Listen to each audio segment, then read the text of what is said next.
Shalom, Selamat pagi, Shalom. Iya, saudara sekalian Shalom. yang diberkati Tuhan. Saya kembali merasa bersuka cita pada pagi ini, oleh karena kita masih boleh dipertemukan oleh Tuhan melalui Zoom, dan sungguh sangat menyenangkan mendengarkan doa-doa yang begitu luar biasa di pagi hari. Saya yakin Tuhan sungguh sangat disenangkan pada setiap pagi-pagi kita datang kepada Tuhan. Dan saya menurut keyakinan bahwa tidak ada doa yang tidak didengar oleh Tuhan. Dan doa yang berkenan kepada Tuhan pasti akan dijawabnya sesuai dengan kemurahannya. Sebagaimana biasa, saya akan menambahkan kesaksian. Tapi sebelum kesaksian, saya akan membacakan tulisan Roh Nubuat yang perlu kita pahami dalam mengadakan pelayanan. Ditulis oleh Nyonya Ellen G. White dalam Alfa dan Omega jilid 5 halaman 140 berbunyi begini. Allah sebenarnya dapat mencapai tujuannya dalam menyelamatkan orang-orang berdosa tanpa bantuan kita. Akan tetapi, supaya kita dapat mengembangkan suatu tabiat yang sama seperti tabiat Kristus. Saya garis bawahi. Akan tetapi, supaya kita dapat mengembangkan suatu tabiat sama seperti tabiat Kristus, wajiblah kita mengambil bagian dalam pekerjaannya untuk dapat menikmati jiwa-jiwa yang ditebus oleh pengorbanannya. Wajiblah kita mengambil bagian dalam segenap pekerjaannya untuk penebusan mereka. Ini suatu kutipan yang sangat luar biasa.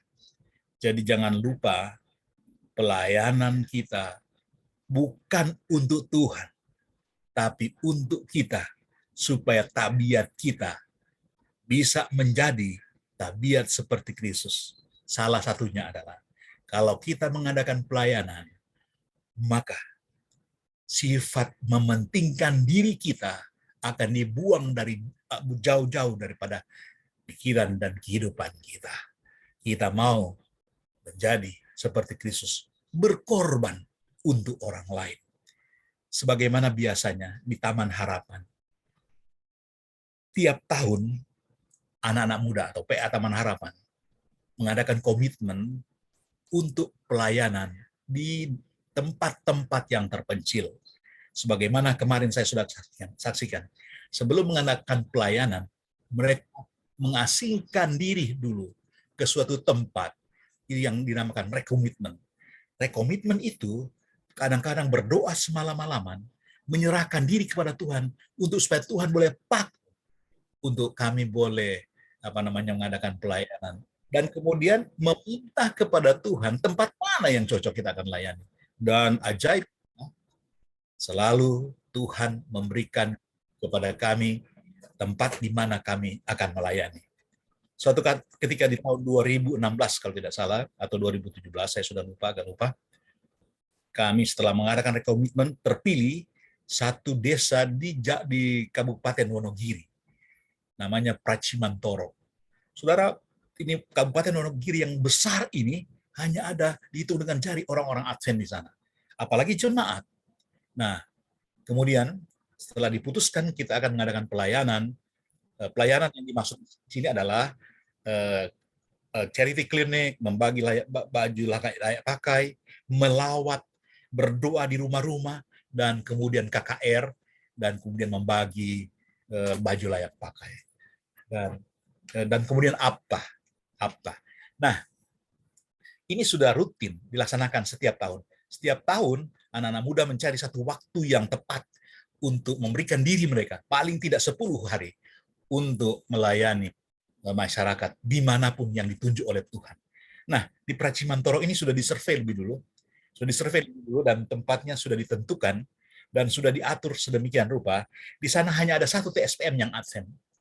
Dan kemudian TSPM ini begitu luar biasa walaupun sudah tua, dan menunjukkan kepada kami tempat di mana layak kami akan mengadakan pelayanan, terutama charity clinic, dan kemudian bagi-bagi baju layak pakai dan sembako, dan kemudian untuk KKR dan apa. Nah, sudah ditentukan, kemudian sudah luar biasa, karena kami serahkan semuanya, biarlah kehendak Tuhan yang jadi. maka terjadilah seperti ini. Pada waktu kami sudah berangkat dengan bus, ada kurang lebih 60 anak-anak muda, kami dengan orang tua, dan kemudian kami menuju ke Pracimantoro. Kami sampai di Pracimantoro, kami kaget karena tempat yang disurvei itu tidak jadi untuk tempat pelaksanaan kegiatan pelayanan di sana. Wah, kebingungan, tapi dari kebingungan itu rupanya Tuhan sudah menyediakan tempat bagi kami yang layak untuk kami adakan. Jadi ini luar biasa mujizat Tuhan. Tempat yang direncanakan tidak jadi, tapi ada tempat yang baru, dan saya itu tempat yang ditunjuk oleh Tuhan. Dan kemudian tempat itu adalah sebuah gereja, saudara. Sebuah gereja Protestan. Persimantoro mayoritas Muslim, tapi ada juga gereja-gereja di sana. Dan kemudian di sebelahnya adalah pastori, rumah pendeta. Bayangkan, saudara, kami mengadakan pelayanan di gereja, jadi anak-anak muda tidur di gereja, ya alas tikar di gereja, dan kemudian ya mengadakan persiapan, dan saudara, yang paling mengesankan adalah ini cerita dari pendeta yang ada di pastori itu. Paling mengesankan adalah ketika anak-anak muda semuanya bangun, 4:30 semuanya sudah siap, dan kemudian berdoa seperti doa United Prayer tadi, yaitu doa yang kita sudah susun sedemikian rupa. Setiap anak muda berkumpul berkelompok dan kemudian berdoa dengan kusuk. Saudara, ini rupanya menjadi perhatian dari pendeta. Dan kemudian tiba-tiba kemudian beberapa hari kemudian pendeta sudah ikut, pendeta suatu gereja Protestan ikut bersama-sama dengan kami untuk doa subuh. Dan saudara, ajaib dan luar biasa kuasa Tuhan.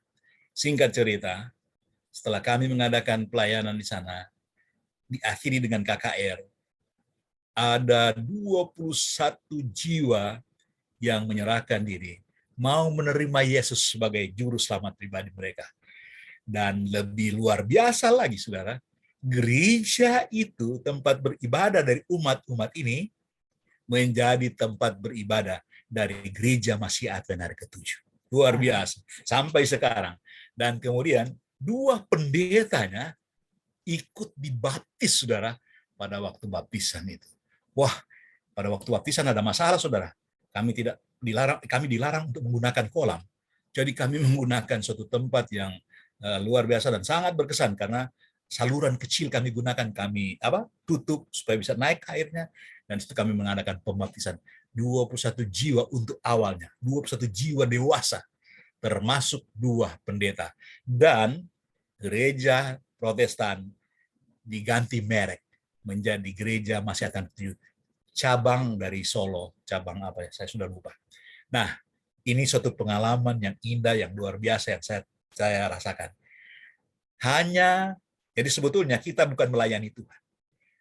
Tuhan yang melayani kita. Pekerjaan yang kita lakukan adalah untuk supaya tabiat kita berubah. Jadi sebetulnya pelayanan itu, kalau bagi saya sih agak kurang tepat, melayani Tuhan. Tuhan tidak perlu dilayani. Kita dilayani oleh Tuhan. Apa bentuknya? Supaya tabiat kita berubah. Dari tabiat yang mementingkan diri, kita care terhadap orang.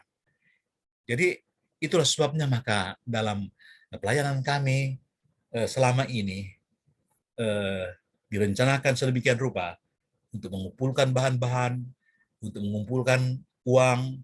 Anak-anak muda kami, mereka kadang-kadang berikan 1 bulan gaji untuk supaya mereka bisa ikut dalam pelayanan. Luar biasa sekali.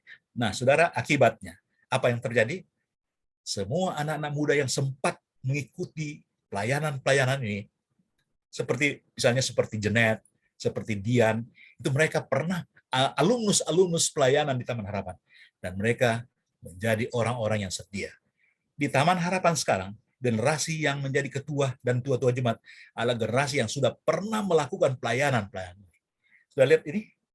Terbukti bahwa memang kalau kita melayani, bukan Tuhan yang kita layani, tapi Tuhan memperbaiki tabiat kita, agar tabiat kita menjadi seperti Kristus. Satu kutipan lagi yang saya ingin bacakan di sini. Asingkan dirimu kepada Tuhan di pagi hari. Buatlah ini menjadi pekerjaanmu yang pertama.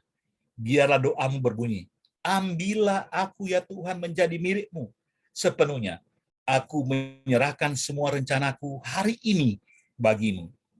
Berdiamlah dalam diriku, dan biarlah semua pekerjaanku ditempah dalam namamu. Wah, luar biasa. Setiap pagi, kalau kita menyerahkan diri untuk digunakan oleh Tuhan, inilah yang akan terjadi.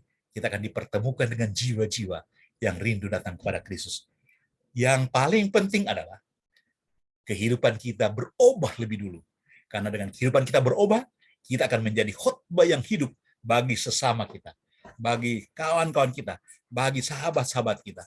Sehingga dengan demikian, maka saya yakin dan percaya Yesus akan segera datang. Sekiranya setiap umat Tuhan yang ada di dunia ini menaruh perhatian seperti ini, melakukan pekerjaan untuk penyelamatan jiwa dengan penuh komitmen yang tinggi, mereka memberikan hati mereka untuk pelayanan ini, Yesus segera datang. Saya punya pengalaman di Kalimantan. Saya melihat ada di sana satu kabupaten lagi yang belum ada anggota Advent, saudara. Ini begitu luar biasa. Ini membutuhkan komitmen setiap anggota gereja Masyarakat 7. Kita jangan dulu keluar negeri, masih banyak di sekitar kita yang membutuhkan membutuhkan Yesus. Maksudnya membutuhkan kebenaran-kebenaran yang mereka perlu tahu. Saudara, saya saksikan singkat saja di Evata Tuli pada Sabat yang lalu, pada waktu kami offline, terjadi percakapan yang luar biasa. Jadi ada yang namanya Agus, ya Tuli, dan kemudian dia menceritakan, saudara, bahwa dia mau membawa temannya, tapi katanya dia masih makan babi. Jadi karena itu makanya dia tidak bisa datang. Saya bilang nggak apa-apa, nanti juga dia akan berubah. Dan kemudian Agus ini baru tahu bahwa babi itu tidak bisa dimakan. Ketika dibacakan oleh sahabat-sahabatnya mengenai Imamat pasal 11, dia kaget luar biasa. Oh, rupanya nggak makannya. Sejak saat itu, saudara, dia berubah. Dia nggak mau makan lagi. Dan dia sampaikan kepada teman-temannya, hey, makan babi itu nggak boleh. Nah, saudara lihat ini. Luar biasa. Saya terus terang merasa terharu dengan perawatan dari Tuli ini, yang mereka baru tahu sepotong, tapi mereka sudah menginjil seluas pergaulan mereka. Dan kemudian saya bacakan ayat yang terakhir. Berbahagialah ia yang membacakan dan mereka yang mendengarkan kata-kata nubuat ini dan yang menuruti apa yang ada tertulis di dalamnya. Sebab waktunya sudah dekat. Oh, saudara, tidak ada kebahagiaan di dalam hidup kita, bukan harta, bukan apa yang kita miliki, tapi kebahagiaan kita yang terutama adalah kalau kita membacakan firman Tuhan, membaca dan membacakan, dan kemudian mendengarkan, dan kemudian menuruti apa yang tertulis dalam kitab nubuat ini. Terakhir, bagaimana kita bisa berjalan dengan Yesus? Bacalah firman Tuhan setiap pagi, dan kemudian berdoalah, dan kemudian yang terakhir menginjil. Dan maka tabiat kita akan diubahkan menjadi seperti Kristus. Sekali lagi, bagaimana supaya kita dikatakan berjalan dengan Yesus? Yang pertama, baca firman Tuhan. Yang kedua, berdoa. Dan yang ketiga, menginjil. Kita sudah baca, kita sudah berdoa, tapi kita tidak menginjil. Itu percuma saja. Oleh karena itu, ketiga hal ini yang kita harus lakukan kalau tabiat kita mau berubah. Dan yang merubah itu adalah Tuhan kalau kita melakukan ini semua. Tuhan memberkati kita semua. Sampai berjumpa pada perjumpaan selanjutnya. Amin. Kita berdoa. Amin. Bapa di sorga, terima kasih. Pagi ini adalah pagi yang terakhir di mana hamba-Mu diberikan kesempatan untuk bersaksi kepada United Prayer. Biarlah semua kesaksian yang hamba-Mu sudah sampaikan sepanjang minggu ini boleh terkesan di hati kami. Dan lebih daripada itu, biarlah Kristus boleh merubah tabiat kami, kami boleh menjadi orang-orang yang mau berkorban untuk keselamatan orang lain. Bapa di sorga, biarlah kami boleh dimotivasi agar supaya kami selalu membaca Alkitab, dan kemudian kami selalu mengikuti United Prayer pada pagi-pagi, dan kemudian kami didorong untuk menginjil kepada siapapun, terutama orang tua kami, terutama saudara-saudara kita, anak-anak kita, dan tetangga kita, dan lainnya yang ada di sekitar kita. Karena hanya dengan demikian, maka Tuhan dimuliakan, dan kita boleh mendapatkan upah, yaitu tabiat kita menjadi tabiat seperti Kristus. Kiranya Tuhan senantiasa menolong kami, memberkati kami pada sepanjang hari ini, dan sepanjang pelayanan kami, dan kiranya kami senantiasa berada dalam keadaan tubuh yang diberkati, dan biar Tuhan memberkati segala usaha-usaha dan pekerjaan kami. Dalam nama Yesus kami berdoa. Amin.